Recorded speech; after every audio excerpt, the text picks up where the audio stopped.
ഈ data base പറഞ്ഞാലും അപകടമാണല്ലോ. അത് ഡിപ്പെൻസ്, നമ്മൾ എത്രത്തോളം ഡീപ്ലി ആളോട്ട് കണക്റ്റഡ് ആവുന്നു. അപ്പോൾ ഒരു പരിധി വരെ നമ്മളെ മറന്നുകൊണ്ട്, നമ്മുടെ റൈറ്റ്സും നമ്മളെന്നൊരു വ്യക്തിനെ മറന്നുകൊണ്ട് ഒരിക്കലും നമ്മളൊരു അയാൾക്കൊരു അടിമ എന്നുള്ളൊരു സിറ്റുവേഷനിലേക്ക് പോകരുത്. ബൗണ്ടറീസ് സെറ്റ് ചെയ്യണം. നമുക്ക് എപ്പോഴും ഒരു സെൽഫ് റെസ്പെക്റ്റും നമുക്ക് എപ്പോഴും നമ്മുടെ ഒരു പേഴ്സണൽ സ്പേസ് ഉണ്ട്. ഞാനെന്ത് വ്യക്തി, എനിക്കൊരു പേഴ്സണൽ സ്പേസ് ഉണ്ട്. അതിനെപ്പോഴും ഞാൻ റെസ്പെക്ട് ചെയ്യണം. അതിനെ മറ്റേ ആളും റെസ്പെക്ട് ചെയ്യണം.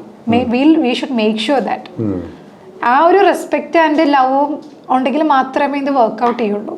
അതില്ലാത്തടത്തോളം ലവ് ആണെന്നും പറഞ്ഞ് തീരെ റെസ്പെക്ട് ചെയ്യാത്ത അവസ്ഥയെ ടോളറേറ്റ് ചെയ്യാൻ പാടില്ല. ലവ് എന്ന് പറഞ്ഞിട്ട് നമുക്ക് ടോക്സിക് ബിഹേവിയേഴ്സ് കാണിച്ചാൽ അതിനെ അക്സെപ്റ്റ് ചെയ്യരുത്. തുടക്കത്തിൽ തന്നെ നമ്മൾ അവെയർ ആയിരിക്കണം. കാരണം നമ്മൾ സ്നേഹം കൊണ്ട് നമ്മൾ ആ ഒരു ഡോപ്പമൈൻ, ആ ഒരു